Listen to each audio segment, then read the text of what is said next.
고가는 22만원, 종가는 15만원으로 SKIAT의 주가는 약 30% 하락했습니다. 1분봉을 보면 장 초반에 밑으로 패대기 친 흔적을 볼 수 있는데요. VI 이후 거래가 재개될 때 위로 슈팅이 나왔다가 여의치 않았는지 곧장 밑으로 장대 음봉이 나옵니다. 그리고 16만원대에서 횡보하기 시작하죠. 따상을 기대한 투자자들도 많았을 텐데 왜 주가는 아래로 하락했을까요? 기업 가치에 비해 공모가가 높게 책정됐다는 지적이 있습니다. 유상증자에 참여한 사모펀드는 SKIAT의 기업 가치를 3조 원으로 평가했는데 공모가는 7조 원이었고 상장한 날에는 11조 원에 달하니까 고평가였다는 것이죠. SKIAT의 기업 가치를 3조 원으로 평가한 사모펀드의 이름은 프리미어 슈페리어입니다. IPO 하기 전에 SKIAT의 5% 이상 주주로 등록되어 있는 모습을 확인할 수 있는데요. 지분은 10%였고 IPO를 하고 나면 지분율은 8.8%로 소폭 감소하게 됩니다. 프리미어 슈페리어가 처음부터 주주는 아니었을 겁니다. 제3자 배정 유상증자로 들어오고 나서 주주가 된 것이죠. IPO 전에 말입니다. 620만 주를 받았습니다. 3천억 원을 넣고 말이죠. 그러니까 3천억 원을 넣고 지분율 10%를 획득했으니까 3조 원이면 지분율 100%가 되죠. 그래서 프리미어 슈페리어는 SKIAT의 기업 가치를 3조 원으로 평가했다고 뉴스기사는 말하고 있는 것입니다. 3조 원으로 평가하고 그중 10%의 지분을 받으면서 3천억 원을 자본으로 납입했기 때문이죠. 아래 제3자 배정 대상자의 프리미어 슈페리어를 확인할 수 있습니다. 유상증자 공시가 나온 날짜가 바로 2020년 9월 23일입니다. 그리고 현재는 다음 해 5월달이죠. 약 8개월이 지났습니다. SKIAT의 시가총액을 보면 7조 원이죠. 그리고 장중에는 11조 원이었습니다. 그러니까 3조 원으로 평가받던 시가총액이 8개월 만에 무려 3배 가까이 뻥튀기 되었던 겁니다. 이걸 아는 투자자들이 일단 차익 실현하고 보자 생각하고 던졌을 가능성이 있다는 겁니다. 단기간에 급등하면 일단 수익 실현하고 본다는 것이죠. 던진 건 외국인이었고 받은 건 개인이었습니다. 외인이 200만 주를 던지고 개인이 200만 주를 고스란히 받았습니다.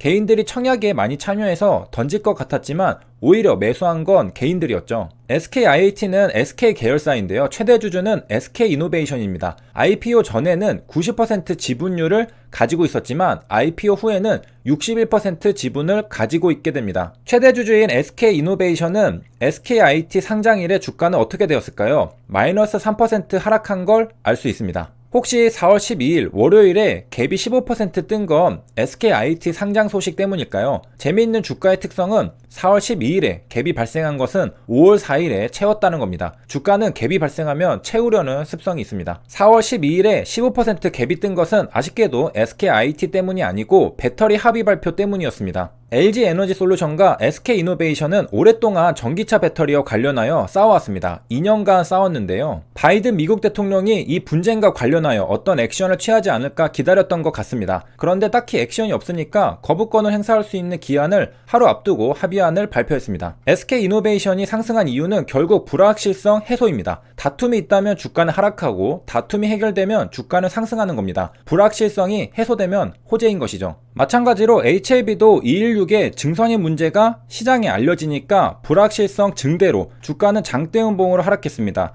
마찬가지로 증선이 문제가 해결되면 불확실성 해소로 다시 회복할 것을 기대할 수 있습니다. 배터리 분쟁이 있던 SK이노베이션이 SKIAT의 최대 주주라고 했잖아요. IPO 하기 전 2020년도 사업보고서를 보면 SKIAT를 볼 수 있습니다. 비상장사의 SKI테크놀로지를 볼 수 있죠. SK이노베이션은 비상장사가 무려 106개나 됩니다. 어마어마하게 많죠. 전기차 배터리 관련 사업을 하는 SK이노베이션인데 자회사 SKIAT도 배터리 소재와 관련된 사업을 합니다. 그리고 SKIAT의 주요 매출처가 최대 주주인 SK이노베이션이죠. 26%입니다. 그리고 SK이노베이션과 배터리 분쟁이 있던 LG에너지솔루션에게도 37%의 매출이 발생하고 있습니다. 그러니까 국내 SK이노베이션과 LG에너지솔루션만 합쳐도 전체 매출의 50% 이상이 발생하고 있는 겁니다. 그렇다면 SKIAT는 무슨 강점이 있는 회사일까요? 배터리 관련 소재를 생산하는 건 알겠는데 주력 제품은 무엇일까? 바로 분리막입니다. 글로벌 3위라고 하는데요. 분리막이라는 건 말 그대로 분리하는 막입니다. 배터리가 불이 나거나 폭발할 수 있는데 그런 위험을 줄여주는 역할을 합니다. 처음에는 SKIT는 SK이노베이션의 사업부 형태로 시작되었습니다. 때는 2005년이었죠. 공장을 가동하기 시작했죠. 2010년에는 공장을 확장했고요. 그러다가 2019년도에는 SK이노베이션으로부터 물적 분할되었습니다. 그러니까 사업부에서 독립적인 자회사로 분할된 것이죠. 그리고 이름도 생겼습니다. SKI 테크놀로지라고 말이죠. 100% 자회사로 독립되었고요. 중간에 프리미엄 슈페리어가 제3자 배정 유상증자로 들어오면서 10%를 가져가고 SK이노베이션은 100% 지분율이 90% 지분율로 줄어들게 됩니다. 그리고 IPO를 하면서 또 줄어서 61% 지분율이 되었죠. 코스피에 상장했습니다. SKIT의 주력 제품인 분리막은 어떤 특성을 가지고 있어야 경쟁력이 있을까요? 배터리입니다. 분리막이 조금이라도 두껍거나 무거우면 배터리의 무게도 그만큼 증가하겠죠. 전기차가 잘 달리려면 가벼워야 하는데요. 그렇기 때문에 분리막은 가벼울수록 좋습니다. 그래야 배터리 무게도 줄어들고 전기차의 무게도 줄어들겠죠. 얇게 만들면 가볍겠죠. 부피도 작아서 공간도 덜 차지하고요. 그런데 얇아서 가볍고 공간도 적게 차지하는 것이 다가 아닙니다. 가장 중요한 역할인 분리를 잘 해야겠죠. 무엇을 분리하냐? 양극과 음극을 분리합니다. 양극과 음극이 직접 접촉하게 되면 화재와 폭발의 위험이 있기 때문이죠. 그래서 분리막은 얇지만 질겨야 합니다. 잘 안 찢어져야 한다는 것이죠. 본연의 역할인 분리를 잘 해야 한다는 겁니다. 엄청 가벼운데 잘 안 찢어지는 게 있습니다. 비닐봉투죠. 은근히 질깁니다. 그런데 깃털처럼 가볍죠. 비닐봉투는 폴리에틸렌이 주성분입니다. 그리고 배터리 분리막으로 사용하는 얇고 질긴 소재가 바로 초밀도 폴리에틸렌입니다. 비닐봉투 업그레이드 버전이라 보면 되겠습니다. 그리고 폴리에틸렌이라고 말하면 어려워 보이지만 플라스틱의 일종이 폴리에틸렌입니다. 플라스틱인 폴리에틸렌이 주성분인 게 비닐봉투인데 이게 흐물흐물 하잖아요. 그런데 배터리로 사용하기는 힘들죠. 그래서 그냥 폴리에틸렌이 아니라 고밀도 폴리에틸렌을 사용하는 겁니다. 저밀도 폴리에틸렌과 고밀도 폴리에틸렌의 차이점은 무엇이냐? 고밀도가 되면 더 단단해집니다. 주로 단단한 플라스틱 용기로 사용할 수 있죠. 병뚜껑을 생각하면 됩니다.